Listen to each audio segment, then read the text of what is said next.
Well, hello, everybody, and welcome to this episode of Spotlight 209, sponsored by Horseshoe Casino Hammond, offering a premier gaming and entertainment experience in Northwest Indiana. We have a packed episode for you today as we are joined with Times sports writer Mason Williams to talk about this year's high school baseball season, Kouts head coach Jason Dorshorst to talk about the school's first state championship, and Mara DiCarlo to talk about the Region Eats Food Truck Fest, and Buffy Adams to talk about hopes and hops. But before we bring them on, here's the Times top 3 most read stories from the week.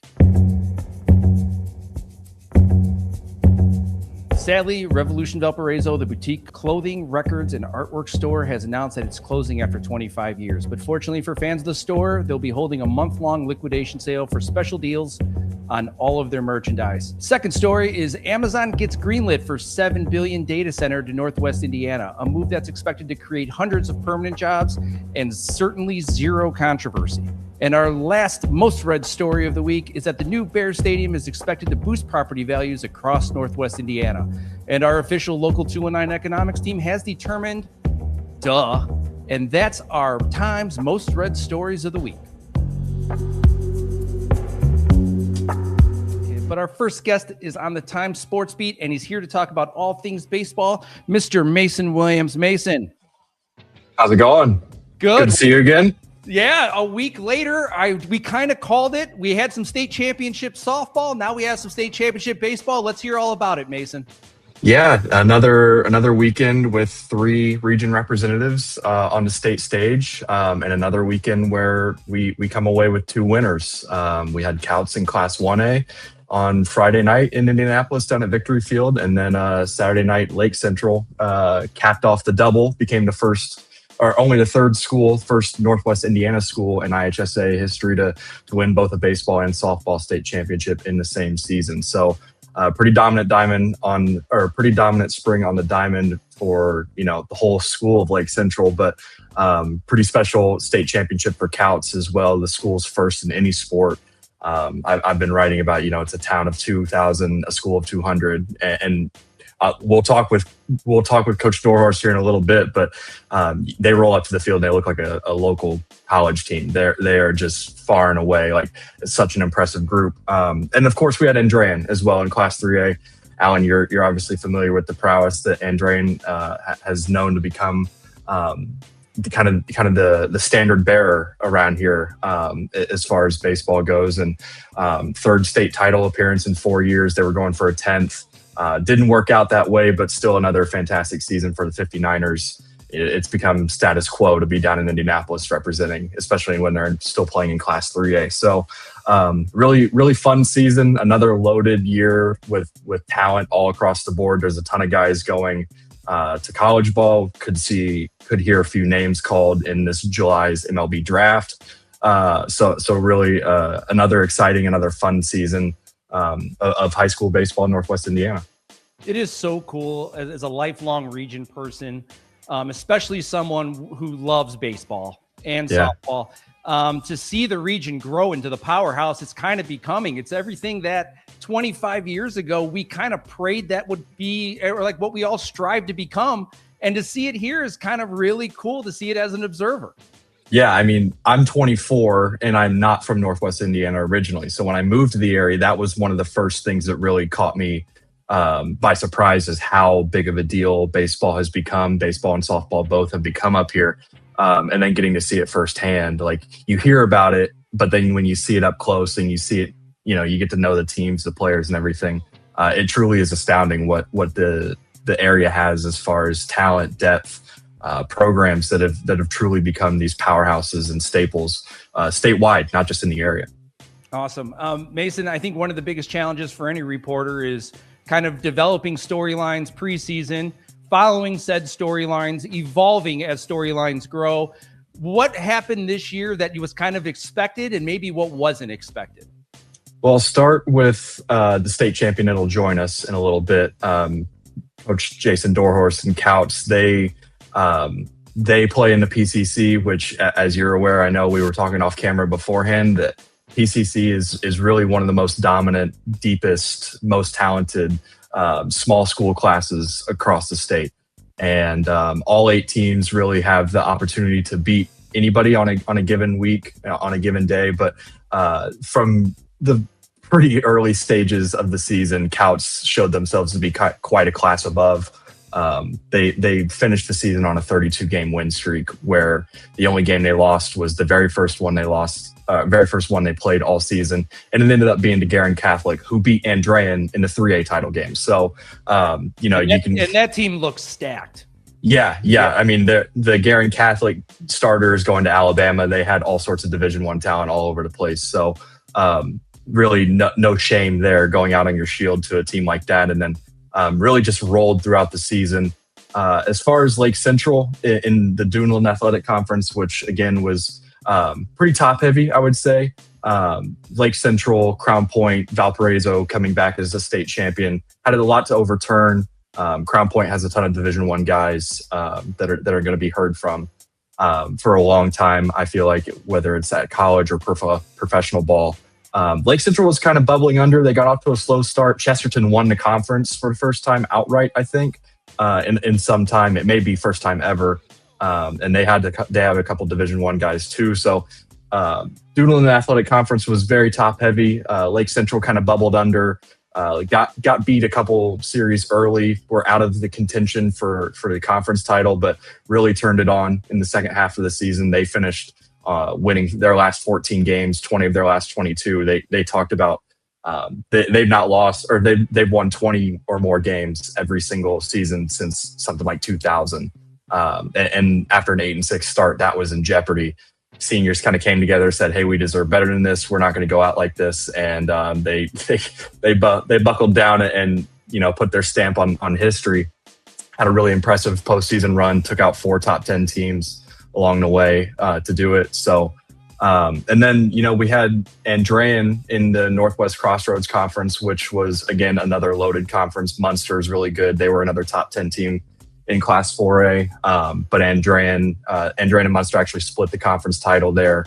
That was a back and forth thing all season. And that conference was really good as well. Hanover has some Division I talent as well. They've got a guy that could be drafted, probably will be drafted here in the next couple of weeks. So I think, we said this with softball. We had 3 very deserving state representatives in softball. I think we had 3 very deserving state representatives in baseball, and 2, very worthy champions coming home from it. Awesome. Before we bring in Coach Dorshorst, do you have anything to tease? I know last week we had the all-area softball that was going to be announced on Sunday. Anything for this week? Well, we did end up pushing all area softball to this week, so as to it not getting lost in the mix of baseball state coverage. So that should be coming out this week. Baseball all areas TBD. We are working on that. We are in the process of assembling those teams. Just got some logistical stuff to get worked out before we, make the big reveal on everything. But it's very much season end wrap up stuff. The fall is going to be here before we know it. So trying to get everything done ahead of time to have a little bit of downtime. You know what I mean? Yeah, well, I'm sure those kids are waiting patiently for that announcement. Kids, parents, everybody. Everybody, yeah. So without further ado, let's hear from one of the state championship winners for the first time in school history, Mr. Jason Dorshorst. Jason. Hey, thanks for having me. My pleasure. So congratulations, man. Tell us, how was the experience? How was the week? The week itself is brutal, honestly. Like leading up to it, like waiting for it is like there's so many meetings. You talk to so many different people. I joked one day, I said I talked to 4 different people and I don't know who the 4th one was. I hope it wasn't Northeast Du Bois that called me and just got all my intel. But the week is a grind. You're used to during the season. You're used to playing 5-6 games a week, and then go in and wait to play Friday. I'm glad we didn't have to wait all the way till Saturday. But I mean, going down there on Friday, we were excited that we got the late game, just because it made the day not so much a rush. We were able to script out the entire day just based off of our experience from last year. And there was there weren't the surprises. There wasn't, the unknowns. There wasn't that we get to the stadium and we're in awe of being on the field. It was, we got down to the field and it's like, let's get to work. Awesome. Yeah, Coach, you mentioned, I think after winning the state title this year, that calling on last year's experience, you called it out of body for the whole team.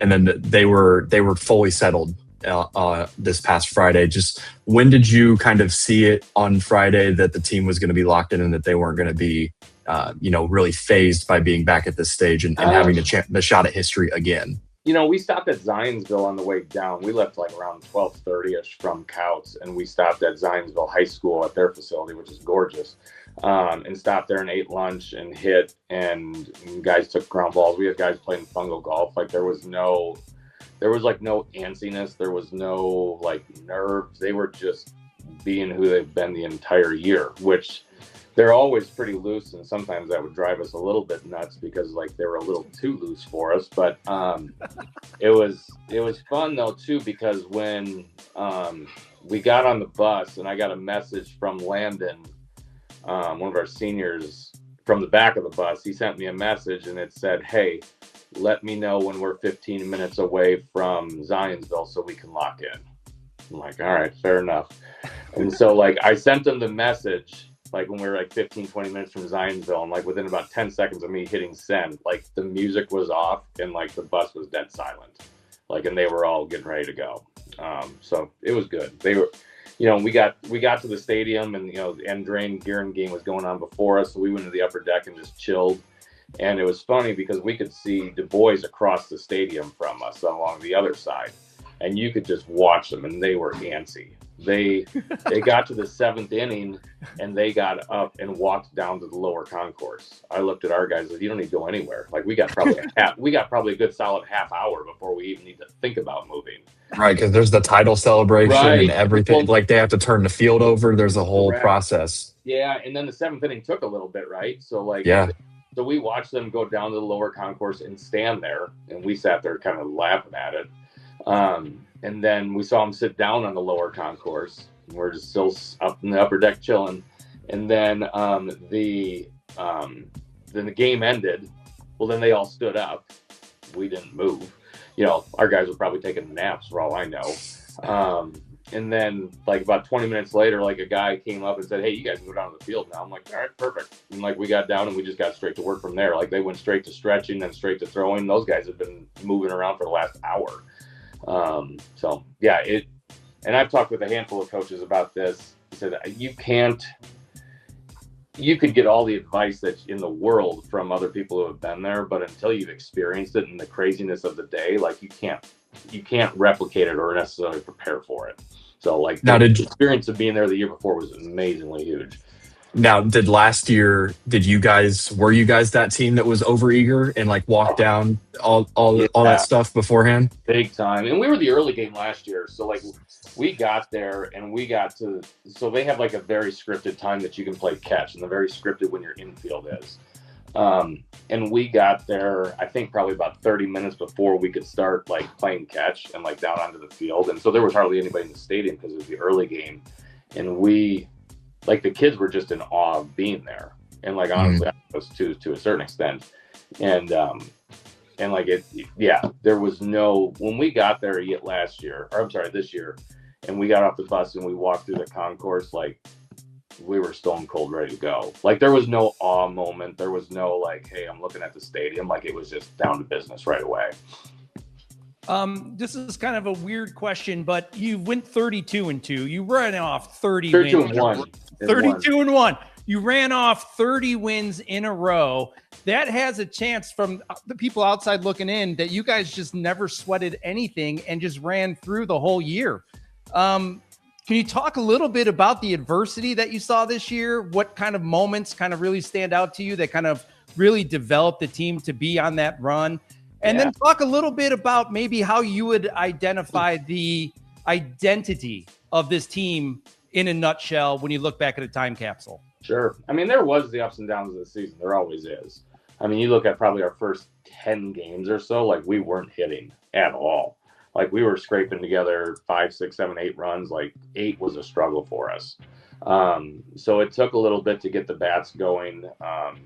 So there was that. Even our defense and our pitching, and I say that with our pitching that I have a very high standard for how our pitching operates. So like when we walk guys, I get angry. But like to see us, like if you look at our defense at the end of the year compared to like the first 10 games, not even close. In terms of like some big games for us that like kind of like where you knew, Portage was kind of was a turning point for us in the middle of the season. I don't remember what game it was for us or whatnot, but we beat them 13-4. And at that point, Portage was on a run. They knocked off Crown Point at one point. They had knocked off, I think, Valpo. I'm guessing on that one. But shout out Shane Prance. Shout out Shane Prance. Give him a heads up. Yeah, he's a good dude. Legend. Good dude. Legend, man. Yeah.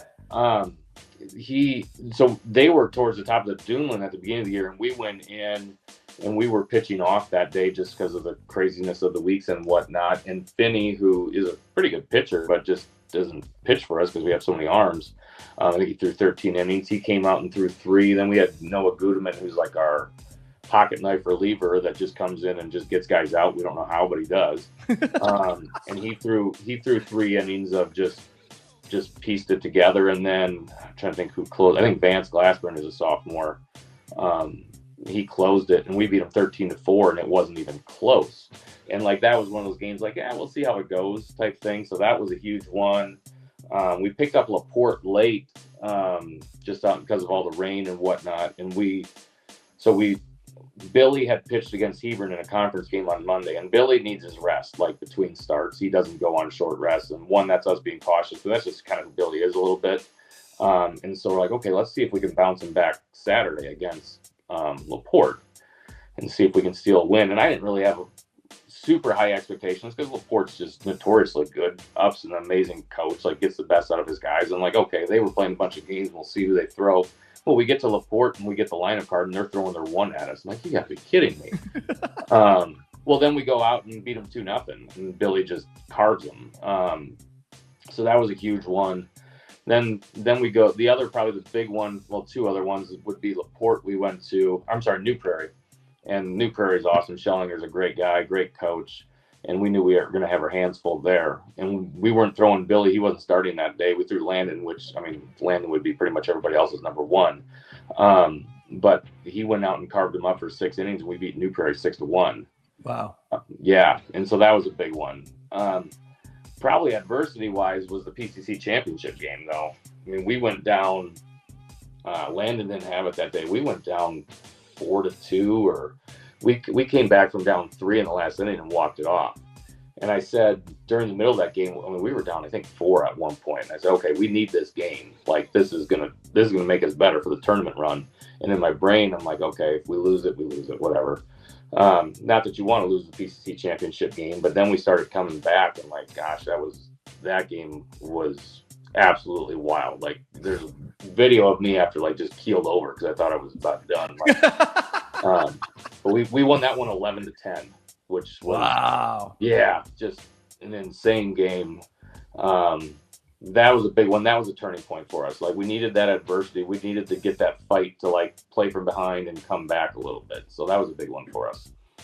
And that was Jason, I want to give you the opportunity here to kind of, introduce your state champion group to, a reader base or a base of people that might not, Kouts is a long way out there from a lot of people that are in the area.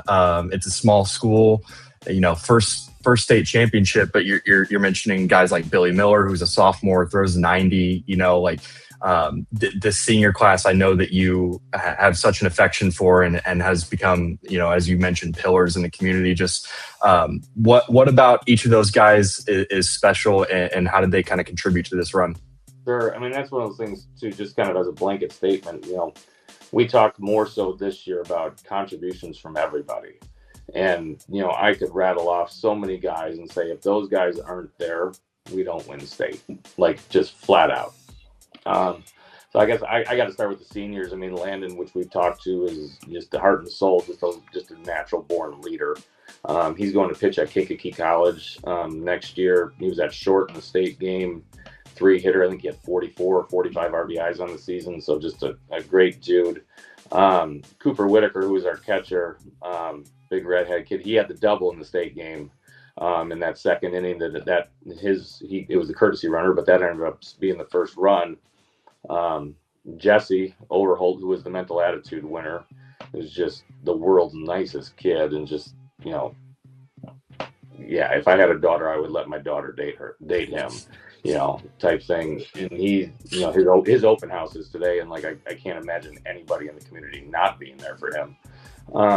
And Eli Harper, you guys talk about looking like a college team, like he's the first baseman, and he gets off the bus and he's like 6'3" and 240. Same with Brightsky, who hit the Collin, who's the left fielder. He hit the sac fly that scored that first inning, and that was just a great. He was down 0-2, and then hit a curveball. On that one that scored that run. That was a huge at bat. Kind of an unsung hero too out there is Noah Gudeman. He didn't play in the state game, but Noah was like one of our main relievers, and through I think 26 or 28 innings. And he came in relief of Billy in the sectional game against Morgan when Billy cramped up. So he came in and inherited runners. I think they ended up getting one. He was in the middle of an at bat. Someone squeaked out a base hit and they scored one. So he got out of the inning, but then he threw a scoreless seventh. And that's just he had an ERA of like right at 1. For most of the season, his ERA was 0. I think hitters batted like 140 off of him. And I joke, like guys like him and Landon, those guys would be ones on almost every other team, and they're like scrapping and fighting for innings. But the sophomore guys, Billy and Ben Finney, they're just athletes. And those two, Billy is down at the Futures game today. Finney, I just saw a video all over Twitter or X, whatever, that he was at a showcase at Grand Park on the national team for 5-star. He ran a 6.7 60. And he was 89 from the outfield. He's in the mid 80s, like off the mound, and he got 13 innings for me this year. So that kind of tells you a little bit all you need to know right there. But those two guys are 1-2 hitters, and we already had we had coach text going back and forth of how our lineup's going to look next year. And so we were talking about those guys, so we're excited to have them back. Now, Awesome. I do want to ask something that this is what I've noticed, right? You mentioned Cooper's normally a redhead, but your whole team dyed hair blonde, right? And it seems like this is kind of a thing. Andrean did it, Valpo did it last year. What could you have imagined yourself dyeing your hair blonde on a state run as a player? Talked about it, but I'll stick with my gray highlights. That's close enough for me.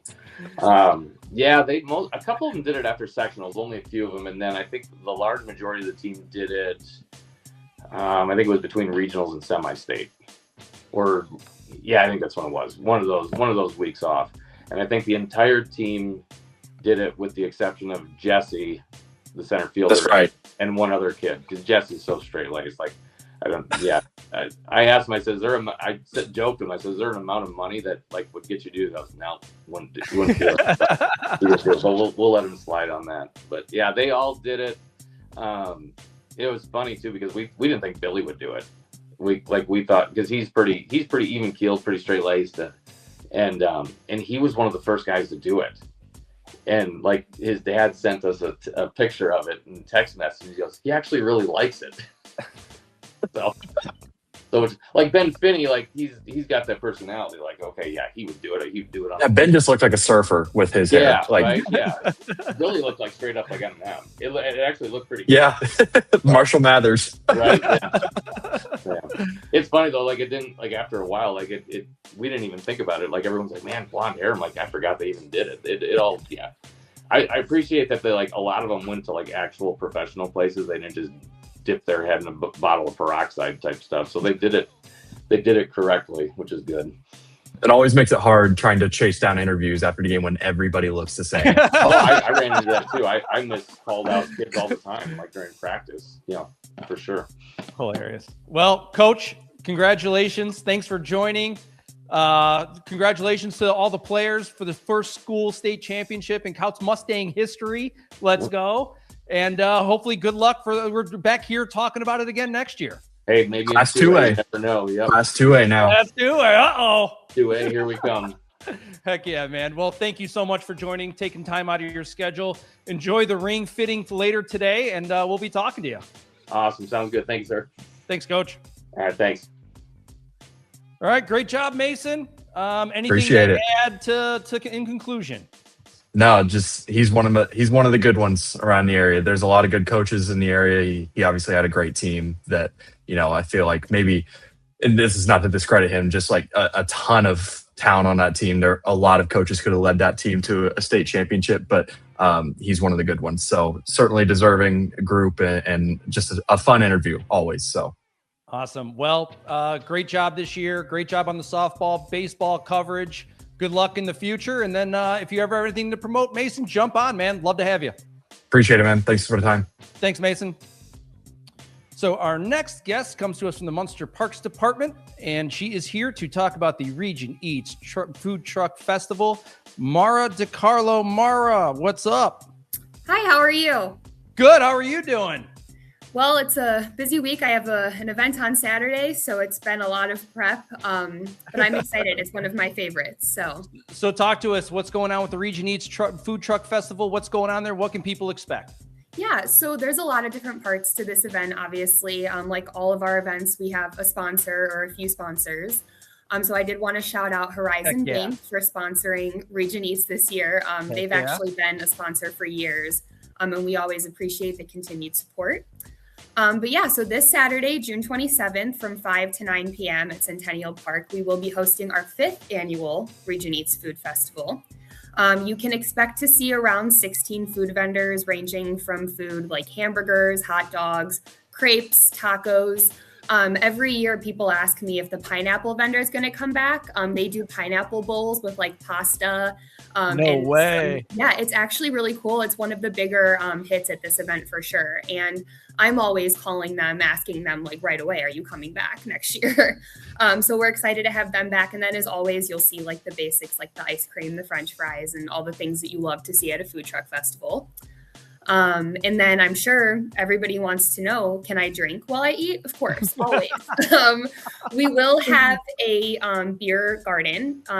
It's going to be with our favorites. I mean, I was on the phone with them earlier this week, and they told me that they're going to have various canned mixed drinks, some canned and bottled wine, various beers. So yeah, and then as always, the fun stuff. We've got the live music from the Young Professionals from 6 to 9 p.m. And then our arts and craft and business vendors too. So awesome. All the fun things. Sounds like everything all in one to just really pop off your weekend on Saturday. Tell us, where is it at? Where is it located? So yeah, it's going to be at Centennial Park. It's going to be by the shelters and the playground, not the golf course. But yeah, so make sure to be in the playground and shelter area to find all the food. Awesome. So that's this Saturday. What time does it start? 5 to 9 p.m. Okay, 5 to 9 p.m. And you've got live music. You got you said 16 food trucks? Yeah, around 16. Yep. That's a ton of food trucks. Yes. A lot of options. That's what I love about food truck festivals. You go there for one thing, you end up with 6. Exactly. And there's many, one thing about Northwest Indiana is that there is no shortage of food trucks. And so we have some popular names out there. I know Bub Spuds, that's a big one. Yeah. Everybody knows the tater tot bowls. So we're excited to have those back this year. And then we've got Gridiron Grill. I've seen them at like Velpo markets and stuff like that.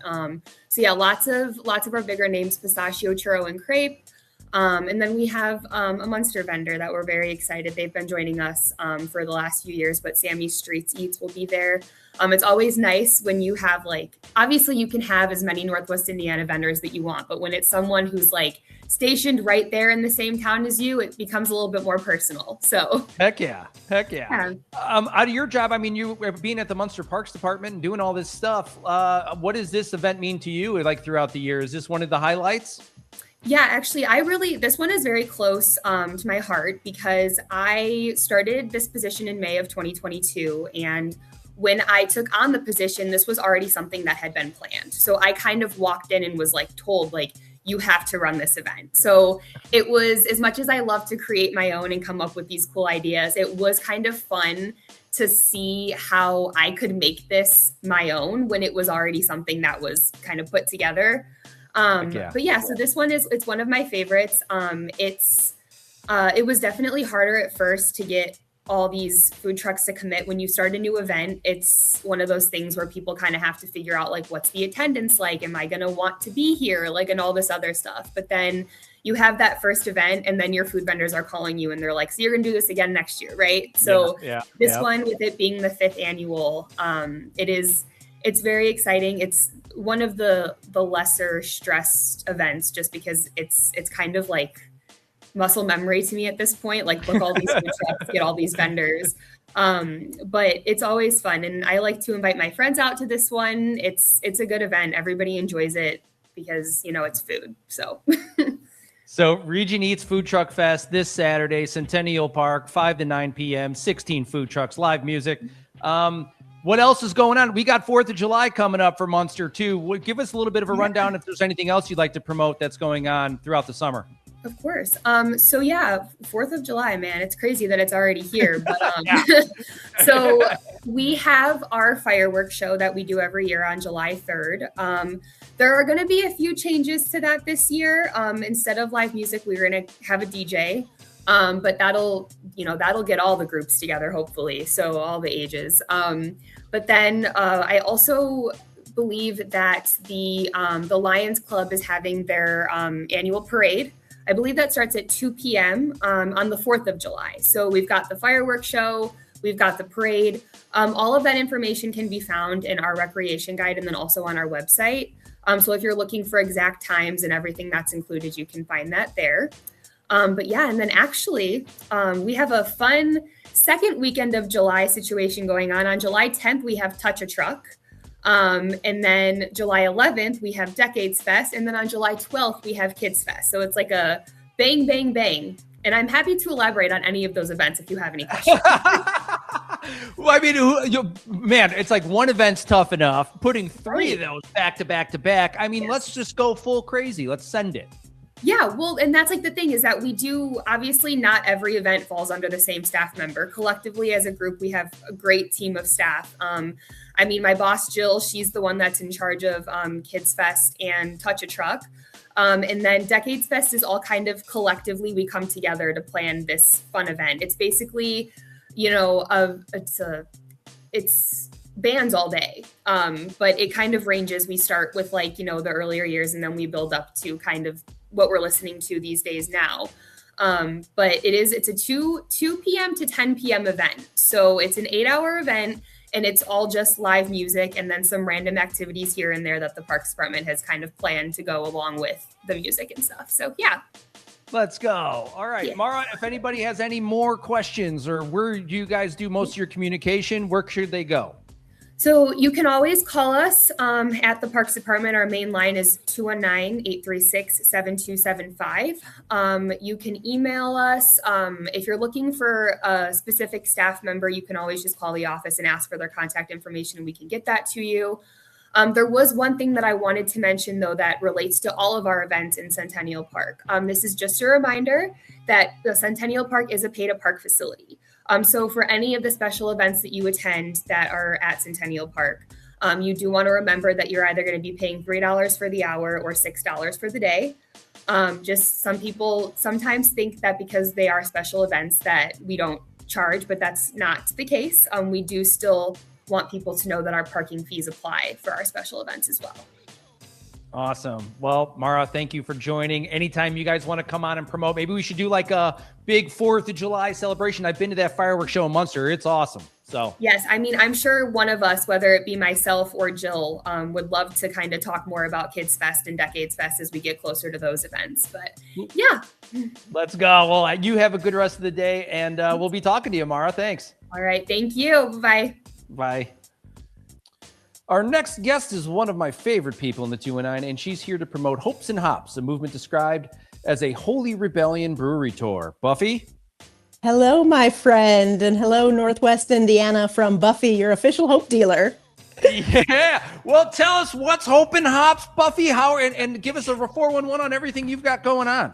Oh my gosh, Alan, what an exciting thing is happening. Something hopeful is brewing in Crown Point beginning on this Sunday at 11 o'clock at Off Square Brewing. Totally just came to life about a month ago. I was actually over visiting with our friends at Off Square Brewing on a totally different topic. Knew I was going to meet with them in a couple days, and they have such a philanthropic heart and heart for the community. So I was going to meet with them about something else, and the meeting was about 2 days away, and this hope and hops concept just hit me like a lightning bolt, and I pitched it to them, threw the idea at them at the end of our meeting, and just said, hey, everybody right now needs a little hope. Everybody needs a little community, a place to gather. Pitched this idea to them, and Barb and Dave and the crew over there just grabbed onto it and loved it, and we kind of brought it to life. Well, if I know you, ideas come like lightning bolts. So tell us, Buffy, what is it? What is the concept? What made it so amazing and something that you had to throw all your chips in and do it? Yeah, absolutely. So here's the thing. If you are looking for a shot of hope and maybe a pint of beer, this is for you. Really, just in this day and age, whether it's what's happening in the world, what's happening in the state, what's happening in your own life, everybody has something unexpected, a little chaos in their life.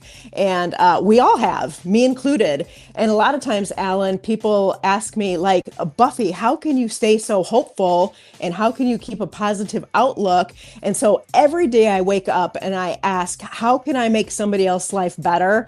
And I think that's what this idea is about, just really sharing hope with people who might be looking for those tools and tactics to stay hopeful. Because I tell you, Alan, staying hopeful, you got to do it every day. Just like showering, if you don't do it, it's not going to keep up with you. So, it's really just a place on a Sunday morning for people to gather. We kick off at 11 o'clock. People come in, they can order food, they can order drinks.